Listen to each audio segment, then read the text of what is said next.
they use force?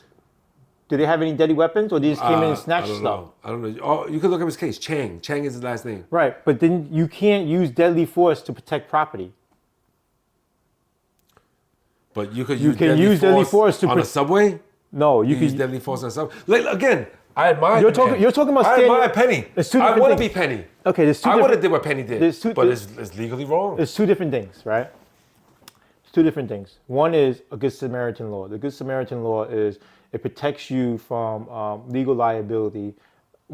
When you're doing something with good intentions, right, to save somebody's life or to try to save somebody else's life, right, the Good Samaritan law protects you from that. Oh, really? If something goes wrong, let's say you see somebody getting a heart attack and you start doing CPR on the person, and the person dies, they can't sue you. Of course not. For trying to. Because you didn't initiate the heart attack. Right, but that's in Good Samaritan law. Same thing. The guy's on the train station threatening people. You didn't initiate him threatening people. You didn't argue with him to make him start that. You didn't agitate him. No, you just took action and you stopped the person. I think that's totally fine. That's totally legal, right? But the thing is, he went a little too far.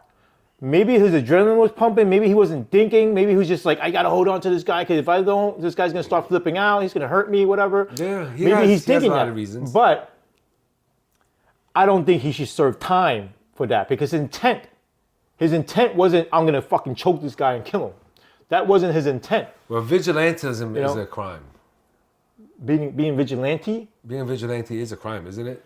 Like Bernard Getz, the guy that was in the subway. That's different, in bro. 86. They're taking to you're talking about like Batman and freaking like all these superheroes. I'm not calling Batman. I'm just saying. But no, that's when you take law into your own hands. That's you're going out there looking for these people, and you're taking a vigilante. Yeah, you can't do that. You could be Batman. No, you can't go out and fight crime on your own. Why not? Because that's not your job. How do you know that? The point is, Daniel Penny wasn't doing that. Penny. No. But how do you know he's not Batman?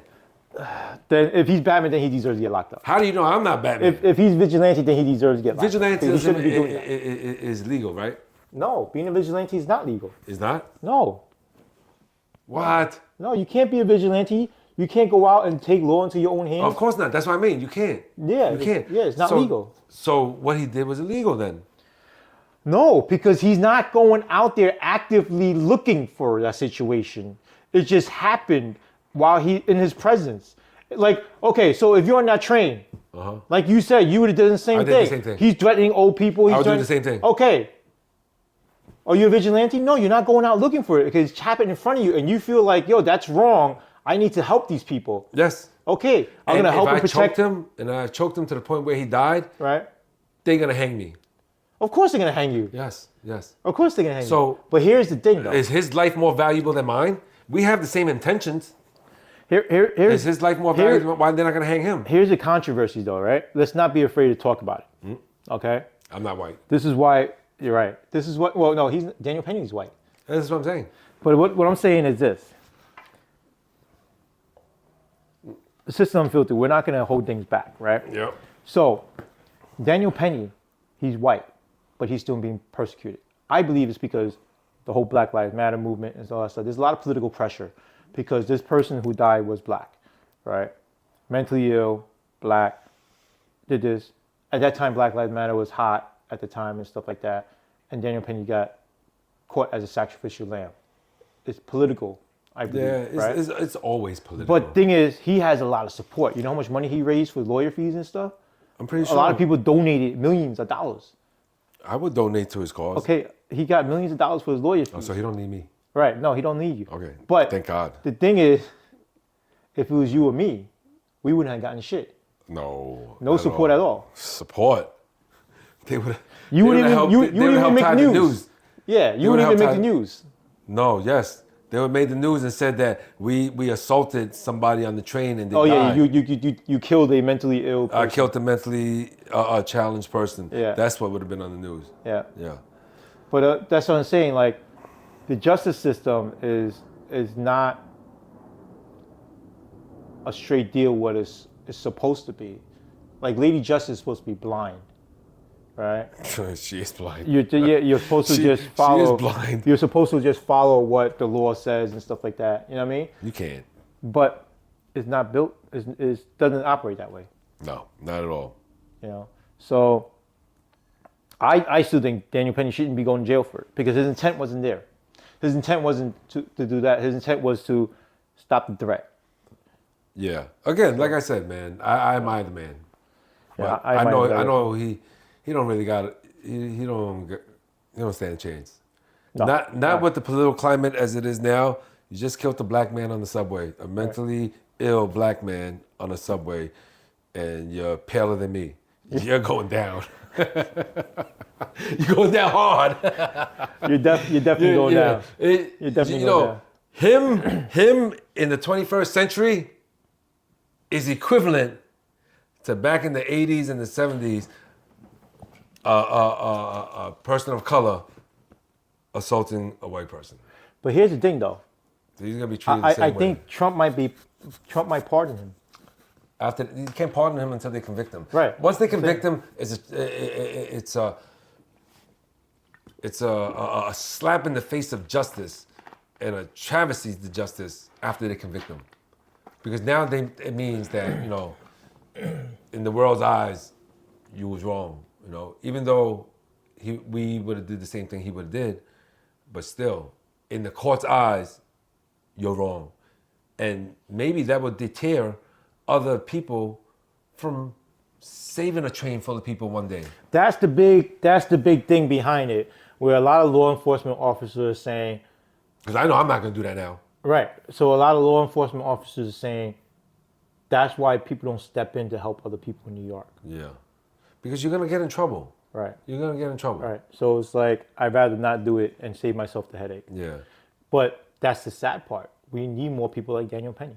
We do. And you know what? If the mayor or anybody that runs the police department, they go on the news and say, hey, listen, like the president of the Philippines did, if you know your neighbor is selling drugs, you can do what you want to him and you're going to be, you could purge or whatever, right? What? Not purge, but the president of the Philippines, you didn't know that? No. What? He told his people that if your neighbor is a drug dealer or he's doing drugs is bad, drugs is horrible, drugs is destroying the world. If you know your neighbors are selling drugs, you could kill him and you're not gonna get in trouble. That's how Philippines, a lot of them Southeast Asian countries are like that, where you're allowed to take the law into your own hands. But what? Yeah. Until if May Adams go on TV right now and be like, oh, I'm adopting the Philippine mindset, that if you witness a crime, you do whatever you can to stop it. I swear to God, I'll be a freaking superhero. Because I'll just be, I'll put my scooter helmet on, my armor on, and I'll just be patrolling the streets with my billy club like, yo, I dare you to steal something because you're just giving me an excuse. You're giving me an excuse to wild out on you without getting in trouble. Hell yeah. But that's never going to happen. So you said if the mayor actually changes the law or like super perks, Good Samaritan law or something like that, where you could go out and when you see something happen, you could take action and no repercussions will come to you. You will go out and be a superhero. I'm Batman. Yeah, I would definitely be Batman, motherfucker. I would be swinging from the buildings and stopping crime. I miss my calling. That's crazy. I'm just saying, everybody has fantasies of doing certain things. That's crazy. I have fantasies of dressing up like a costume hero and solving crime. I actually, deep down inside, I have a. You probably do. You became a cop. I have a thought of that too. Because you're a police officer. You was a career police officer. Yeah. So of course that is in your DNA. For me, like police officers and criminals, they're like almost the same. It's like one line separates each other from dog side and the not dog side. Right. It's a cat and mouse game. Yeah. So if I wasn't gonna be a criminal, I think I would have been a RoboCop, a super cop. Right. Because that's my personality. Like, a lot of and I'd be a good cop because I know how criminals think. Yeah, a lot of criminals. I don't want to say criminals. It's such a derogatory term. All right, a lot of people on the other side, when I was working that I met, they would have been really good cops. Why, they was rats? No, it's just they had the eye. Oh. They're street smart. They have the eye. They can sense when something's about to go down. They're like, yo, this is what's going on over here, blah, blah. And I'll look at it and be like, what the fuck are you talking about? Like your Spidey senses. Yeah, they're like, yo, be careful with this person. Stay away from that person, whatever. Oh, well, you all have that when you're inside. Like, you go to the yard, there's tension in the yard. Like, you feel it. Like, you go into the yard and you see a whole group of homies all huddled up over there. But not all cops have that. Spidey sense. Human beings have that. Not all. If you go into, if you go into an environment, automatically you can sense the temperature of the room. No, I disagree. Some people just clueless. They don't see it. Really? I've never met nobody. And those people were victims. Okay, then that's probably why I never met people like that. But you could feel it. Like, I'd be going to the yard back then, and you see all the homies all huddled up in this corner. You see the Latinos all. You were saying, like, when you're in the yard and stuff, you could sense these kind of things happening? You sense it, yeah. You feel it. What kind of feeling you get? Like the tension. The yard is quiet. Everybody's like, nobody's like chit-chatting, like casual chit-chatting with each other. You feel like something's off. Everybody's watching something. Everybody's looking at something. You just feel it. Okay. Because, like, with cops, when we're patrolling, we could sometimes sense the situation, right? Whereas, like, when you drive by, when we're cruising, right?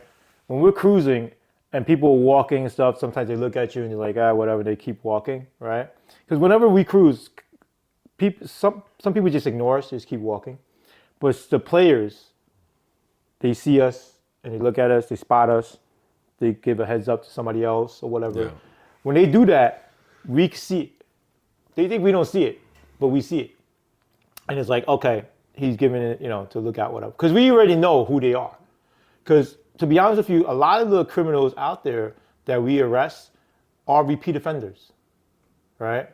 So we know who the players are already, right? Even if they're new players, we know who they are already. Yeah.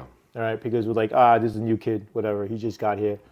But whatever the case is, we know who's in the neighborhood and stuff like that. Good police officers do. And when they do something, we know something's about to go down. All right, and then we'll specially harass them. We'll like sit around, we'll watch and be like, let's see what the fuck is going on. What are they doing? What are they trying to do? And then when something pops off, that's when we start chasing people and whatever, because that's what good cops do. There are cops that just clueless, on their phone the whole time, just answering the radio like slaves, just answering the radio 911 calls, just going job to job. But they're not active crime fighters. They're not, that's why you have certain people you can recruit to certain units, right? So when somebody recommends me, it's like, oh, yo, who you put on the crime team? Who you put on the new khaki pants team or whatever, right? You kind of know what kind of person you need for that team. Yeah. You need, for the khaki pants team, which is a new unit, they have like tan pants, right? And they have like special permission to do whatever the hell it takes to, solve the job done. Yeah, get the job done, right? So they have special privileges, supposedly. That's what people are saying, right? I would have been down with that crew. Huh? I would have been down with that crew. Exactly. You would have been down with that crew. Yes. Your personality would fit that crew. Yes. But if the personality of a person who doesn't like overtime, who just want to go by the books and stuff like that, they're not fit for that crew, right? You need people who are like buffs, into guns, into vests, like, oh, I'm Batman, oh, blah, blah. Yeah. You need that kind of personality. Super cop personality. You need that kind of personality to go in there. Yeah. Because they're not thinking.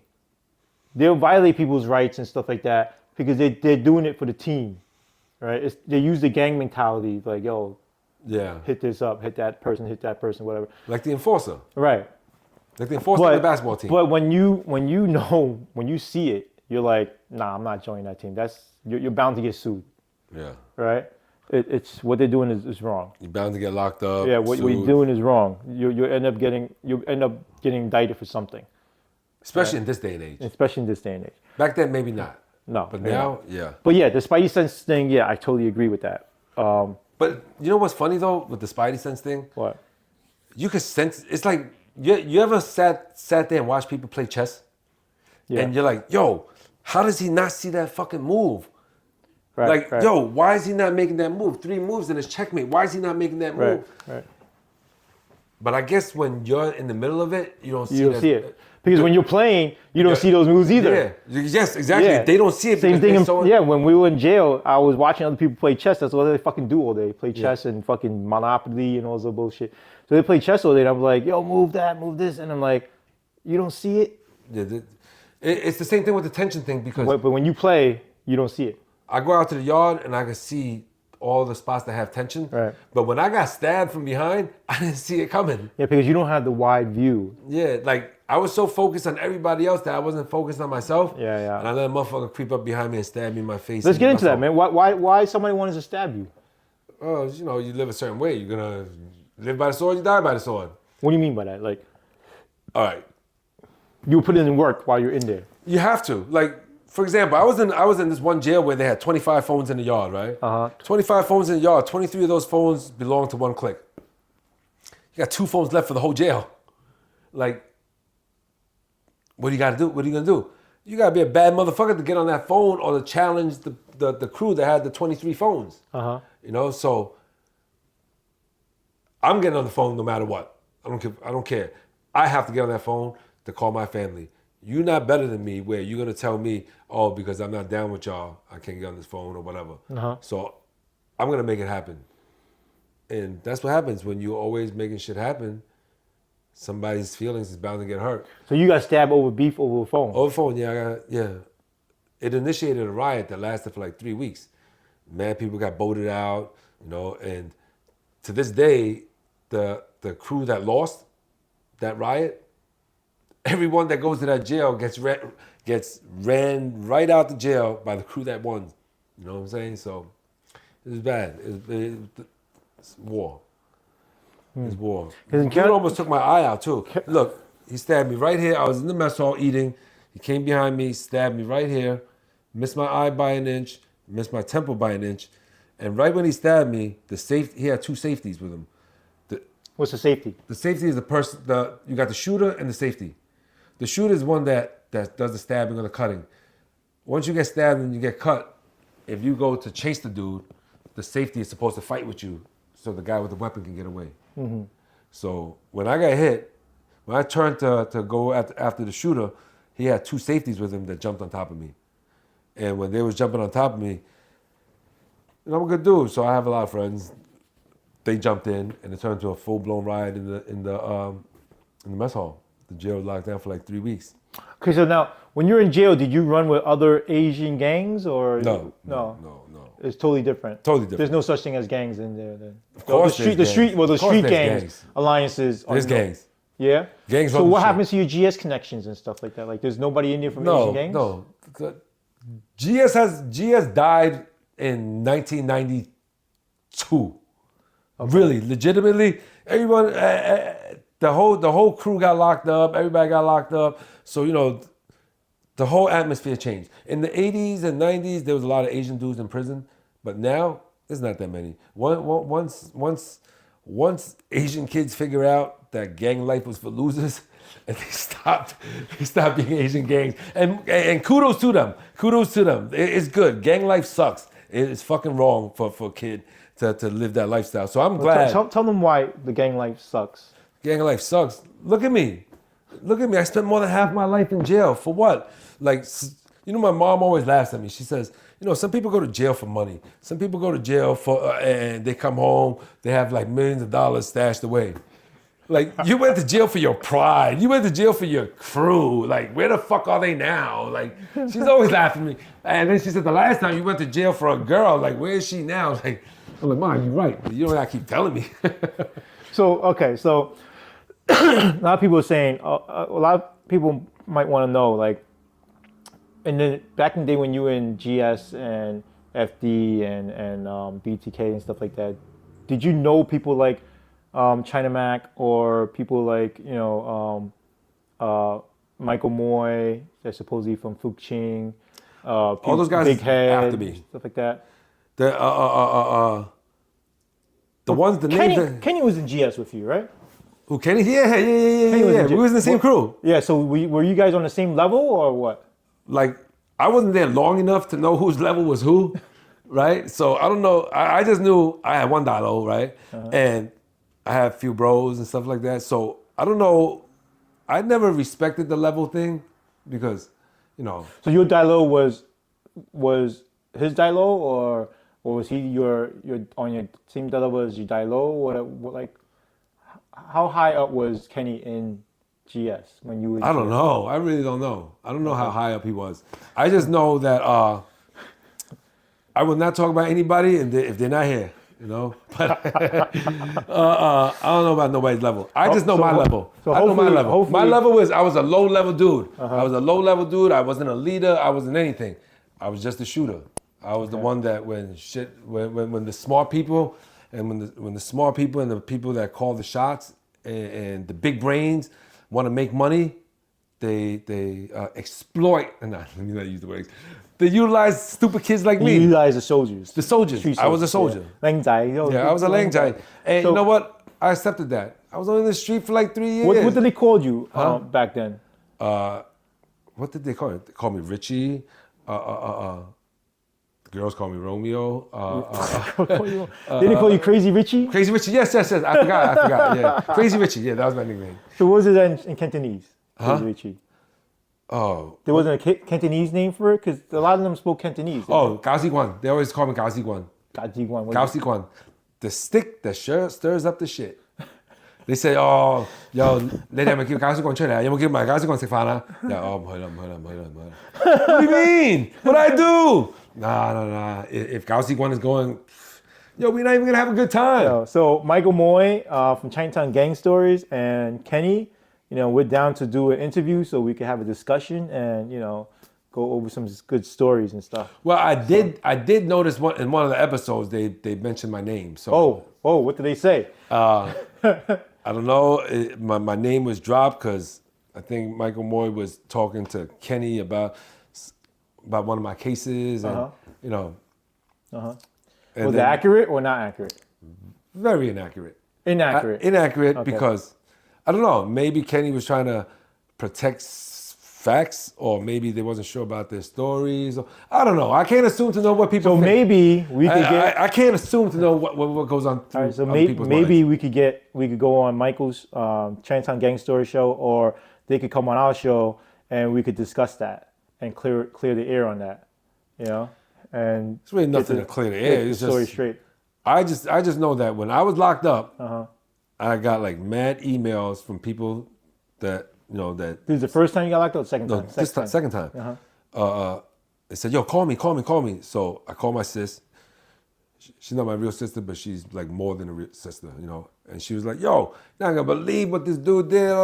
And they told me, "Oh yeah, just use your name." Then I called my son up. My son was like, "Yo, Baba, they just mentioned your name on this web series called Chinatown Gang Story." I said, "What? How'd you know about that?" Somebody sent it to me. I'm like, "Oh my God." So, I was locked up when it came out. I couldn't really say anything, but... Well, say something now. You're out now, bro. Say something now.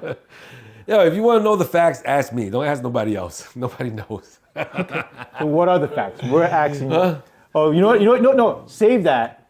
We'll get Kenny on the show, and then we'll ask you the facts. No? Whatever. It don't matter. Let's talk off camera. We'll talk off camera don't about matter that. We'll to me. plan that out. Yeah. But we'll plan that out and we'll bring that to you. Yeah.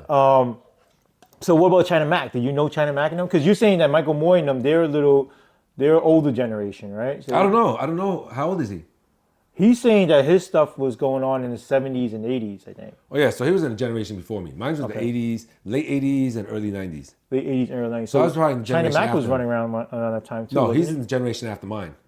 Oh, he's after you. Yeah, he was in the 98, 99 era, I think. Oh, okay. Yeah, 98, 99. So era. y'all don't know each other either then, right? Well, we didn't know each other from the streets. Right. So how do you guys know each other? We know each other from jail. We was locked up at the same time. Oh, so- you guys did time together. We was never in the same jail together, but we had mutual friends. And he used to call me when he was in there, and he came to my wedding, so, we all right. I haven't seen him since I came home, though, but got nothing bad to say about the man.